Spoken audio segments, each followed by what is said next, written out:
Hola, te saluda el pastor Robert Lex. Hoy empezaremos nuestra charla de estudio bíblico. Ah, claro está, yo tratando de enseñarte y tú tratando de aprender, pero todos edificándonos para la gloria del Señor. Espero que esta reflexión bendiga tu vida. Vamos a Salmos 11. El Salmos 11 es un salmo escrito por el rey David y vamos a entender que en qué circunstancias y contextos este hombre de Dios pudo haber expresado estas palabras tan profundas y por sobre todas las cosas que nos llevan a la confianza plena en medios difíciles, en tiempos de dificultades. Es por eso que hemos titulado el mensaje de hoy para todos nosotros: confiar es mejor que escapar. Dice así la palabra del Señor: en Jehová he confiado, ¿cómo decís a mi alma que escape al monte cual ave? ¿Por qué aquí los malos tienden al arco, disponen sus saetas sobre la cuerda, para asetar en oculto a los retos del corazón? Si fueran destruidos los fundamentos, ¿qué ha de ser el justo? Jehová está en su santo templo, Jehová tiene el cielo su trono. Sus ojos ven, sus párpados examinan a los hijos de los hombres. Jehová prueba al justo, pero al malo y al que ama la violencia, su alma lo aborrece. Sobre los malos hará llover calamidades, fuego, azufre y viento abrasador será la porción del cáliz de ellos. Porque Jehová es justo y ama la justicia. El hombre recto mirará su rostro. En este salmo David se ve acechado por una situación muy grande que lo quiere llevar a la desconfianza de Dios. Probablemente, si tú no has leído el libro de Samuel, 1 Samuel 18 y 1 Samuel 19:10, es muy difícil que puedas comprender en qué circunstancias David fue tentado. Vamos a acompañarnos. Vamos al 1 Samuel. ¿Qué te parece? Si tienes tu Biblia ahí, ábrala. Es así 1 Samuel 18:11. Te lo leo. Y arrojó Saúl la lanza diciendo: enclavaré a David a la pared. Pero David lo evadió por 2 veces. En ese primer pasaje, donde claro está, por los celos que Saúl tenía hacia David, quiso matarlo. Lanzó esa lanza sobre el hombre de Dios, muy joven, y el cual él tuvo que evadirlo, dice el texto, por 2 veces. Vamos al segundo momento, en el 19:10 de 1 Samuel. Mira lo que dice.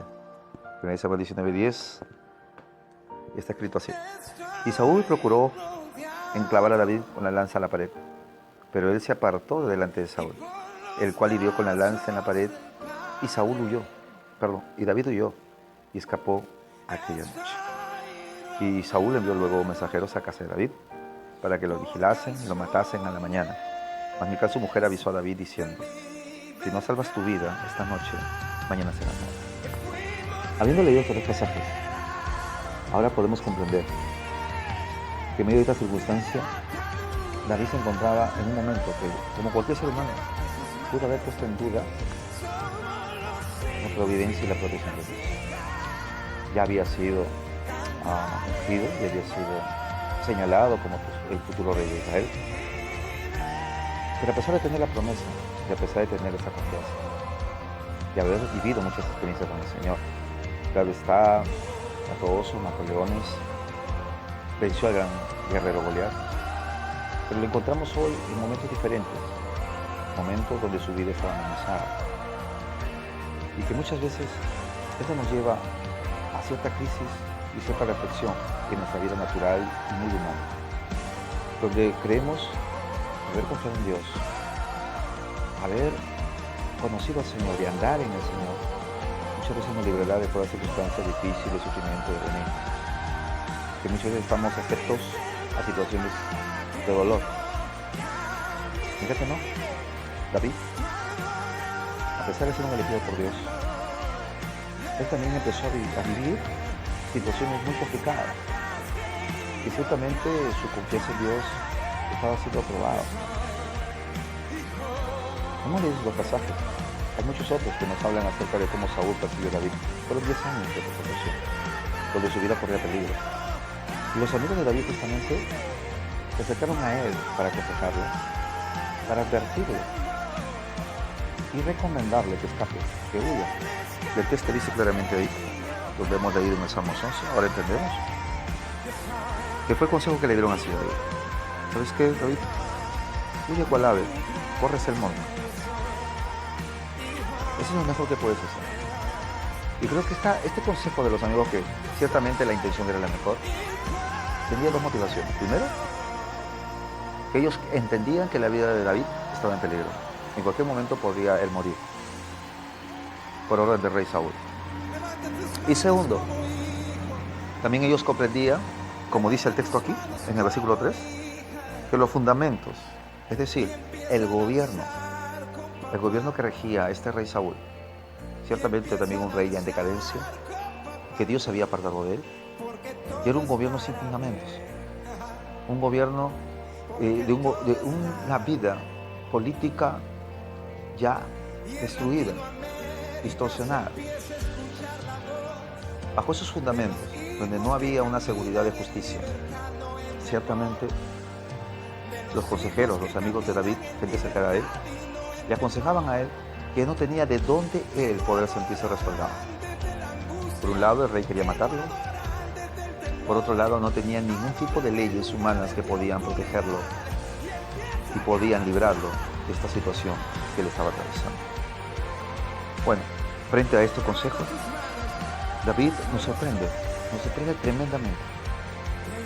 Él expresa, creo yo, lo primero que justamente en medio de estos consejos expresa, ni siquiera es el problema en sí que estaba atravesando. Porque él pudo haber comenzado el Salmos capítulo 11, versículo 1, explicando las razones por las cuales él estaba viviendo y explicando qué es aquello que él haría después. ¿Cuáles serían las causas que él estaba atravesando y cuáles serían las decisiones que él tomaría frente a esas causas? Pero nos sorprende tremendamente la atención que él pone por encima de los problemas y situaciones que él atravesaba, su decisión, su confianza plena en Dios. Intencionalmente encontramos en el texto, en el capítulo 11, versículo 1, y la primera expresión que él revela es esta: en Jehová he confiado. Y te lo repito, en Jehová he confiado. Es sorprendente el grado de confianza que tenía David, el grado de confianza que tenía David en las promesas de Dios. A pesar de que las circunstancias y las situaciones que él estaba atravesando eran adversas, él miraba más allá de esto. Su confianza no estaba dependiendo no estaba sometida a las circunstancias.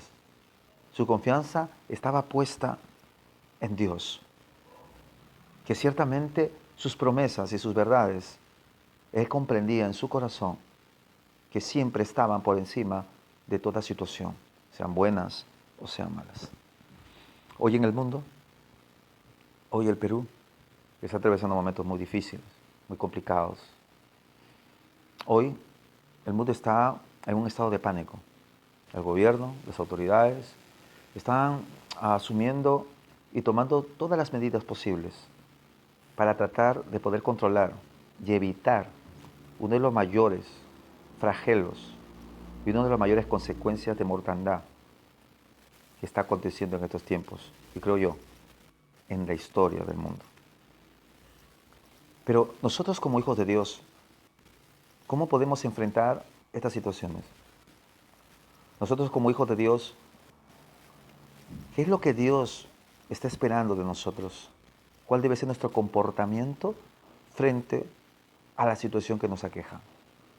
¿Qué es aquello que realmente puede a nosotros llevarnos en medio de esta situación a que nuestra fe pueda crecer y no más bien menguar en una crisis de desconfianza, en una situación de tentación, donde muchas veces cristianos, líderes y pastores nos encontremos en la misma situación de una persona que no conoce a Dios, que no ha entendido ni ha conocido al Dios verdadero, que pueda caer presa del temor, presa del pánico, presa muchas veces de la desconfianza total en ese Dios que he creído.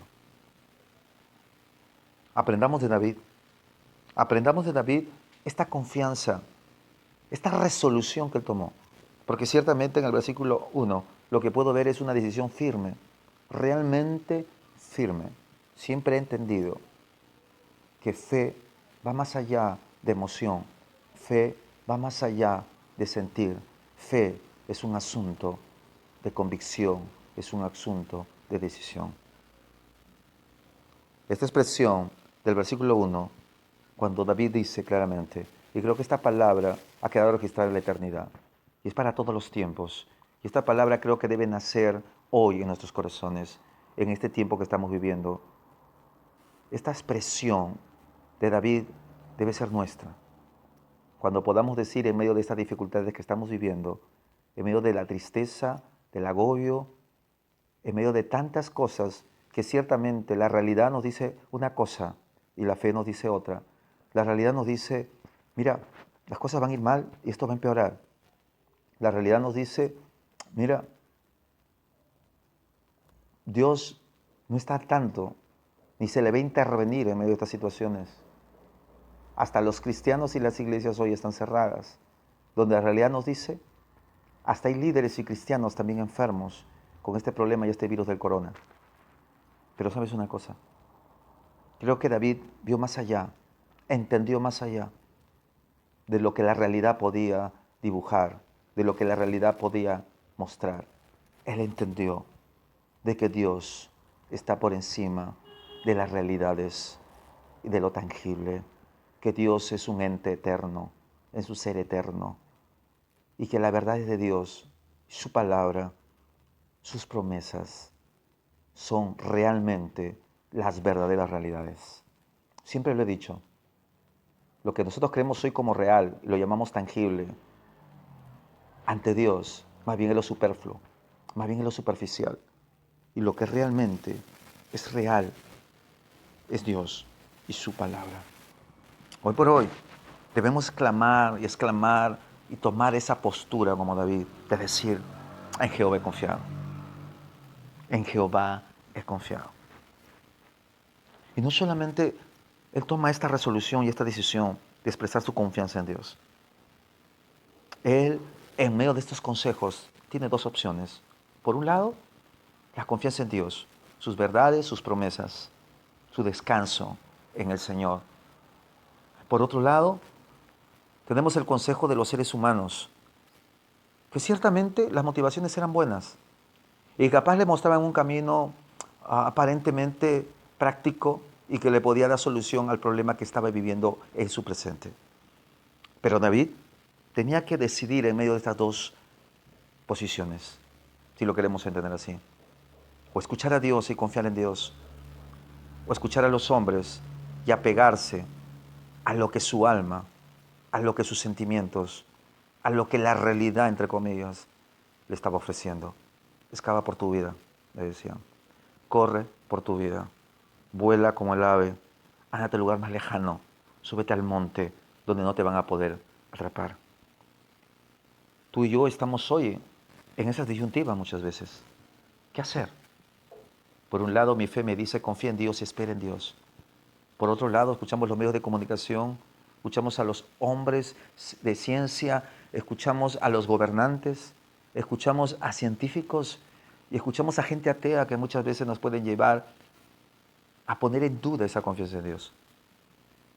Pero hoy tenemos que tomar una decisión, tenemos que ser firmes en ella. Y nuestra convicción en Dios tiene que resumirse en esta palabra. He puesto mi confianza en Jehová. Y miren lo que dice el versículo 2. Porque he aquí los malos tienden el arco, disponen sus saetas sobre la cuerda, para asetear en oculto a los rectos de corazón. Si fuesen destruidos los fundamentos, ¿qué ha de hacer el justo? Es tremendo. Yo creo que David nos está llevando un poquito más, está dando un paso más dentro del problema y esa crisis que él estaba viviendo. Porque David lo plantea de esta manera. Ustedes me aconsejan que yo vuele como el ave a los montes. He aquí, yo me siento acorralado, contemplo a los malos que tienen la saeta lista, el arco presto, y siempre en lo oculto están esperando el momento para asetear contra mí. Pero hay una palabra que nos describe la realidad de este mundo y que muchas veces esas circunstancias tan difíciles, amenazantes, que puedan muchas veces llevarnos a esta crisis de fe, es ver al malo muchas veces aparentemente prosperar.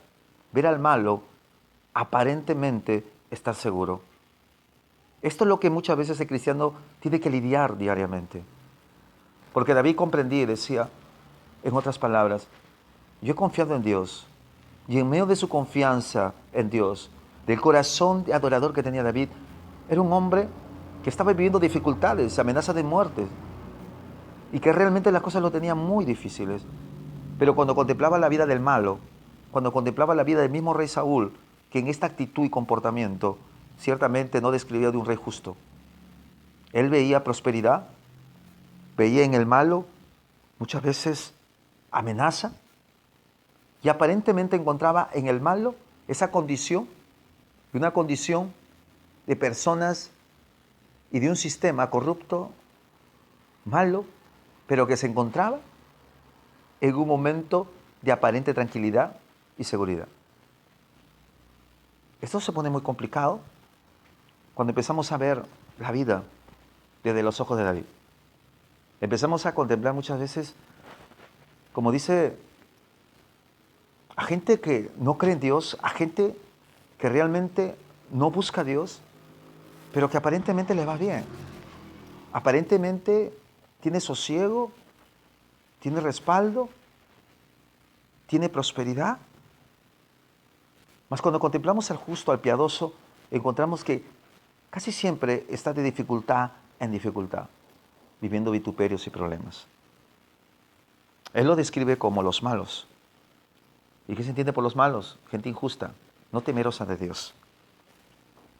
Ahora, qué importante es comprender esto, que a pesar que la adversidad de ver un mundo y un sistema injusto y de ver que muchas veces las leyes y la justicia solamente son para los que más tienen y las condiciones hoy por hoy son de mayor beneficio para aquellos que más tienen y que tienen la posibilidad de tener una buena clínica, de tener buenos recursos para viajar a otros lugares y muchas veces escapar de ciertas situaciones que comprometen y ponen en peligro su tranquilidad y su bienestar.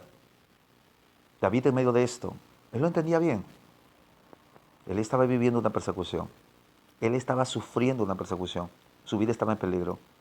Pero al mismo tiempo veía a otros que prosperaban y se encontraban tranquilos. Y más aún, siendo ellos la propia amenaza de un hombre justo como David. ¿Sabes una cosa? David dice en el versículo 3, si fueran destruidos los fundamentos, ¿qué ha de ser el justo? Esto tiene dos connotaciones. Por un lado, está la connotación de este fundamento de gobierno. David no podía correr a pedir, a exigir justicia, ya que el rey, Saúl, era el que había determinado su muerte. Él no podía esperanzarse en la justicia y en el gobierno humano. Ciertamente que por ahí él no iba a encontrar la solución de su problema. Pero por otro lado, también encontramos la otra connotación espiritual. David comprendía de que si él se encontraba de pie todavía, si él se encontraba todavía confiando en Dios, porque había fundamentos y había verdades espirituales que a él lo sostenían, que fortalecían su corazón, le daban el sosiego, el aliento que él necesitaba. ¿Sabes? Es como los boxeadores. Alguien dijo por ahí, para aquellos que saben de este deporte, de este mal deporte, golpea el cuerpo, dicen, porque cuando tú golpees el cuerpo, la cabeza caerá. Una de las cosas que hacen los boxeadores para vencer a sus enemigos o sus contrincantes es golpearse el cuerpo, porque al golpear el cuerpo, la pierna va a ceder, y las piernas, cuando ceden, el contrincante caerá. ¿Y qué cosas son las piernas si no son la base, el fundamento, el sostén del boxeador? Lo llevamos a otro plano. Es como el arquitecto. Si quiere construir una casa, un edificio, primeramente tiene que comenzar con la base. Y si la base es sólida y es fuerte, entonces ese edificio podrá estar siempre sostenido y de pie. Ahora, ¿a qué nos lleva la palabra del Señor? A entender que en medio de la crisis, en medio de las situaciones, en medio de circunstancias donde muchas veces podemos nosotros creer de que las cosas no van bien, donde Dios nos ha olvidado, donde somos presa de los mismos temores y pánicos que muchos otros malos que no temen a Dios. Y nos sentimos tentados a desconfiar y poner en tela de juicio la palabra del Señor y sus promesas. El Señor nos dice, no, no pueden ustedes desconfiar de mí. Los fundamentos están de pie. Los fundamentos de mis verdades, mis promesas, existen y permanecerán. Aunque cielo y tierra pasen, mis palabras no pasarán. Ese fundamento de su palabra. Los cielos y la tierra fueron hechos por su palabra. Todo lo que existe y se sostiene es por su palabra. Su palabra es el fundamento. Su palabra es la realidad eterna. No es nuestros fundamentos. No son lo que nosotros podamos hacer. Por eso David decía en el versículo 3, ¿qué ha de hacer el justo? Esa pregunta va para ti, va para mí. ¿Qué podemos hacer nosotros como para poder encontrar justicia y que podamos llegar ante Dios buscando socorro oportuno y podamos sentir que realmente lo que hagamos es meritorio para que Dios nos pueda respaldar? Nada. No somos nosotros, no eres tú, no soy yo. Es Dios, es su verdad. ¿Cuáles son sus fundamentos? Su fundamento es su amor. ¿Cuál es el fundamento para el justo? El fundamento que Dios ha establecido para que nosotros podamos apoyarnos, crecer, descansar, establecernos. Su verdad, su justicia, su misericordia, su gracia. Sobre esas verdades eternas descansa el justo, su esperanza, su expectativa de vida. ¿Acaso, si fuesen destruidos los fundamentos, qué haríamos nosotros?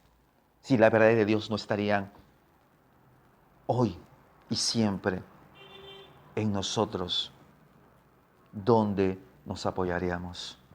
Los tiempos son difíciles y capaz se pongan más complicados todavía. Está escrito. Pero yo te animo, ¿sabes? Te animo a no desconfiar del fundamento eterno de Dios, sus promesas, sus verdades. ¿Y saben cómo nos lleva a entender este fundamento? Cómo David nos sigue llevando de la mano y entra a un nivel, creo yo, entra a un nivel espiritual donde creo yo que él necesariamente ha tenido que experimentar y eso ha tenido que discernirlo a través del Espíritu Santo para entenderlo. Y él nos lleva a la gran realidad de que el mayor fundamento es el fundamento de la santidad de Dios. Miren lo que dice el versículo 4. Jehová está en su santo templo. Jehová tiene en el cielo su trono. Mira que esta gran verdad espiritual. Jehová está en su santo templo. Jehová tiene en el cielo su trono. Este es un fundamento eterno. Para nosotros primario. La santidad de Dios. Puede haber maldad en este mundo, puede haber corrupción en este mundo, puede el creyente y hasta el justo pecar, puede equivocarse. Pero la respuesta de Dios, la esperanza del justo, no está respaldada ni descansa en los méritos del justo, en lo que el justo puede hacer, sino que la verdad del justo, la esperanza del justo, descansa en lo que Dios es. Dios es santo. Dios es santo, amigo. Tú que me estás escuchando, entiéndelo. Muchas cosas pueden acontecer y podemos vivir situaciones, insisto, complicadas y que puede estar en tela de juicio hasta nuestra fe y que para muchos podemos no ser el referente de un cristianismo y de una iglesia de fe verdadera y real. Que en estos tiempos difíciles, capaz, podemos más bien nosotros claudicar.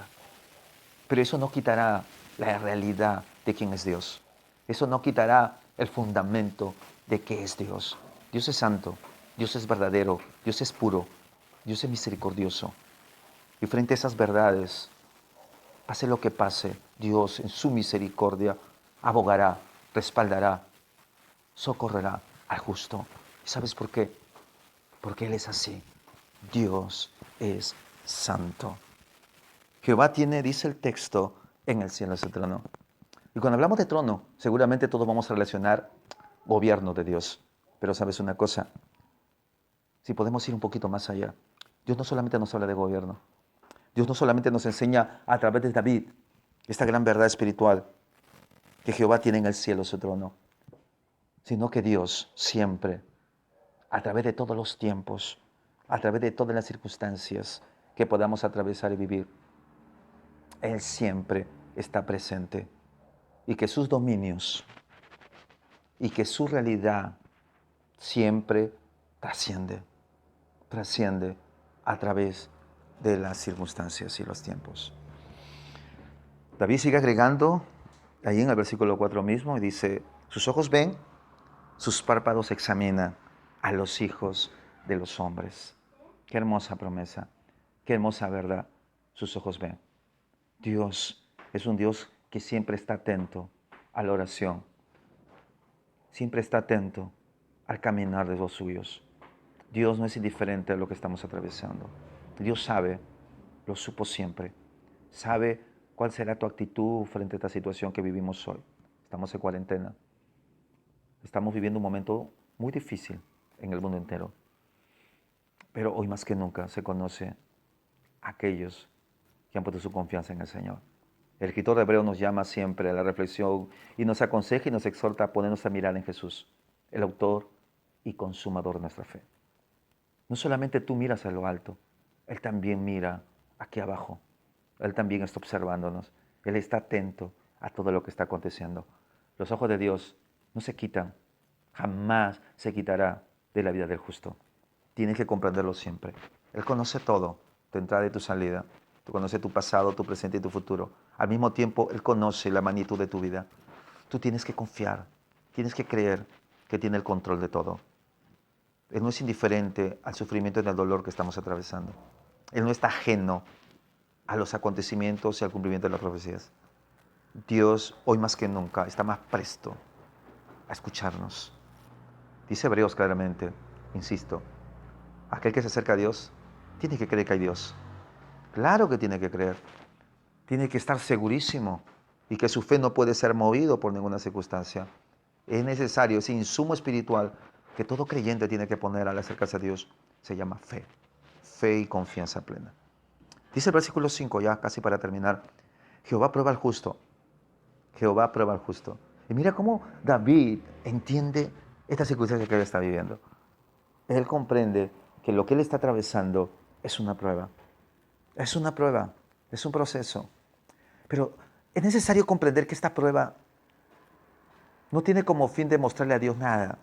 Porque muchas veces escucho por ahí decir, Dios te está probando para ver cómo tú vas a responderle o de qué manera tú vas a salir de esta prueba, creyendo en Él o negándolo. Pero sabes una cosa, a la luz de la Escritura, yo puedo entender que Dios lo sabe todo, es la omnisciencia de Dios. ¿Acaso Dios no puede conocer cómo vas a responder antes de que tú seas probado? Él sabe cuál va a ser el comportamiento que tú y yo vamos a tener. La prueba no tiene ese propósito, la prueba no tiene como fin demostrarle a Dios nada, porque Dios lo conoce todo. Acuérdate que desde el vientre de tu madre, Él te formó, Él te conoció desde antes de fundar los cielos y la tierra. A Dios no le tienes que demostrar nada. Dios permite que atravesamos pruebas para enseñarnos, confrontarnos a nosotros mismos, cuánto creemos en Él, cuánta confianza estamos en Él, cuánto hemos madurado, cuánto dependemos de Él, porque muchas veces nos engañamos nosotros mismos. Podemos vanagloriarnos, demostrar y queremos muchas veces creer que nuestra fe y nuestro servicio a Dios está en un nivel alto y que somos hombres y mujeres de Dios con una comunión muy, pero muy alta. No es así. Dios nos lleva a pisar tierra, nos lleva a nuestra realidad con el único fin de acercarnos a Él, al trono de la gracia, con confianza, con humildad, con convicción, entendiendo nuestra realidad, acercándonos así, tal cual somos, sin palabrerías, sin disfraces. Acerquémonos a Dios, tal cual somos, con nuestros problemas, debilidades, confesiones. Eso es lo que le agrada a Dios. Acuérdate que el Señor dijo, corazón contrito y humillado, no despreciarás tú a Dios. Ahora, es importante comprender esto. Jehová prueba al justo, dijo David, pero al malo y al que ama la violencia, su alma los aborrece. He escuchado también decir a muchos, he escuchado decir a muchos de que Dios ama al pecador y aborrece el pecado. Pero ¿sabes una cosa? ¿Hasta qué punto será real esto? ¿Hasta qué punto será bíblico? Porque el texto dice claramente aquí que no solamente al malo y a su violencia los aborrece. Está clarísimo. Miren, Jehová prueba al justo, pero al malo y al que ama la violencia, su alma los aborrece. Está hablando no solamente de sus obras, sino también aquí está incluido el hombre. Dios aborrece al malo. No sé, saca tus propias conclusiones. Pero yo creo que Dios ama y al mismo tiempo aborrece. Bueno, creo que sería bueno meditarlo en algún momento, en otra próxima charla. Sobre los malos hará llover calamidades, fuego, azufre y viento abrasador. Será la porción del cáliz de ellos. El cáliz representa la copa. ¿Se acuerdan de Apocalipsis?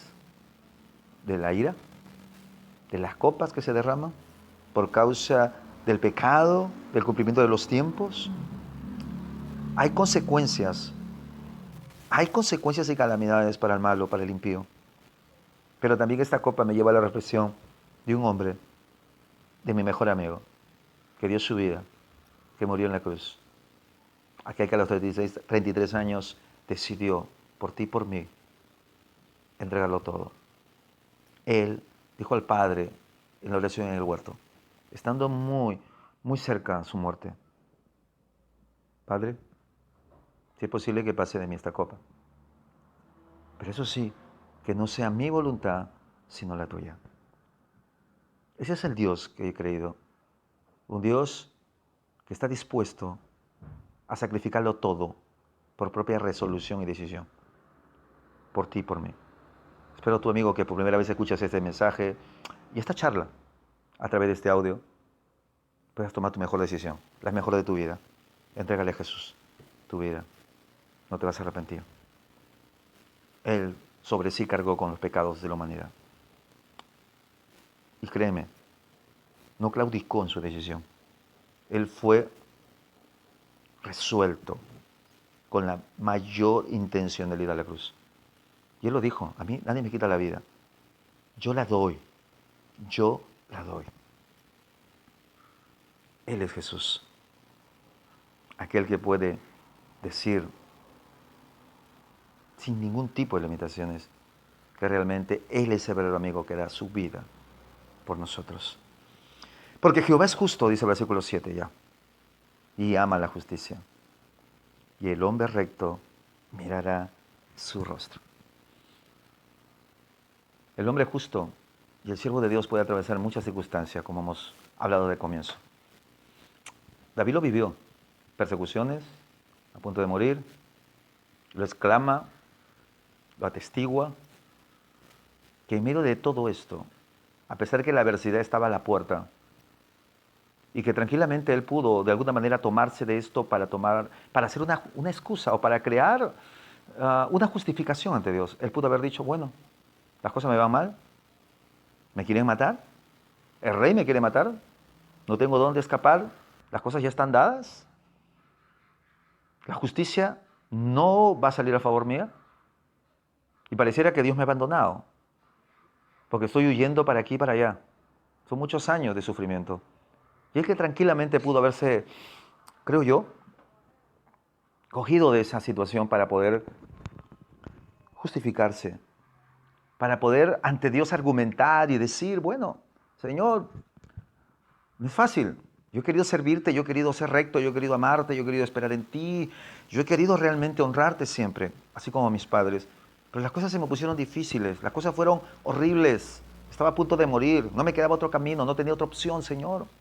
Me vas a perdonar, pero tuve que hacer esto o aquello por tratar de librar mi alma. Y más aún porque yo sentía de que tú no estabas ahí conmigo. Pero la Escritura no nos muestra esto.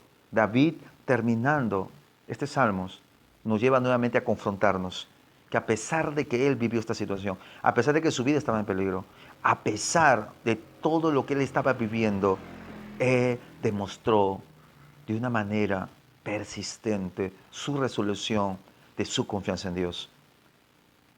Y lo termina al comenzar y al terminar esta porción de las Escrituras cuando David dice, porque Jehová es justo. Nuevamente nos lleva a entender, a confiar en el fundamento del cristiano, en el fundamento, en las verdades de Dios. Porque Jehová es justo y ama la justicia. Y miren cuál es el mayor galardón que puede tener un justo que ha esperado en Dios. El hombre recto mirará su rostro. Apocalipsis nos habla de que aquel Salvador maravilloso un día se va a revelar. Y Juan lo vio con ese gran cinto rojo, con ese rostro maravilloso que brillaba, que sus ojos más que el fuego. Y este gran emblema que decía Rey de Reyes y Señor de Señores, con el edemas en su cabeza, viniendo gigante, victorioso, regresando por lo suyo, a gobernar y a tomar lo que siempre le perteneció. Pero ¿saben cuál es lo más hermoso? Que ese texto nos lleva a entender de que algún día Él se revelará. Su llegada y su venida traerá bendición y alegría y galardón para aquellos que esperaron en Él, para el justo, que confió en medio de todas las situaciones que vivió en esta tierra. Pero al mismo tiempo será de dolor, de juicio, de quebranto para aquellos que lo negaron, para aquellos que lo desecharon. Porque Dios siempre ofreció su amor, pero el hombre toma su propia decisión. Aquellos que lo reciben y creen en Él han decidido vivir con Él por la eternidad. Aquellos que lo rechazan están diciéndole, no te quiero, no te amo, no te necesito. Yo puedo solo. Miren, qué tremendo. Este gran consuelo y galardón. Y para mí, creo que es el mejor. Creo yo, algún día, si en la gracia de Dios llegamos a su presencia y por la fe, así será. Lo primero que anhelo en mi corazón, apasionadamente, no es buscar a Juan, no es buscar a Pablo, no es buscar a Abraham. Lo que más anhelo es buscar a Jesús y verlo cara a cara. Aquel que dio su vida por mí, aquel que siempre me amó.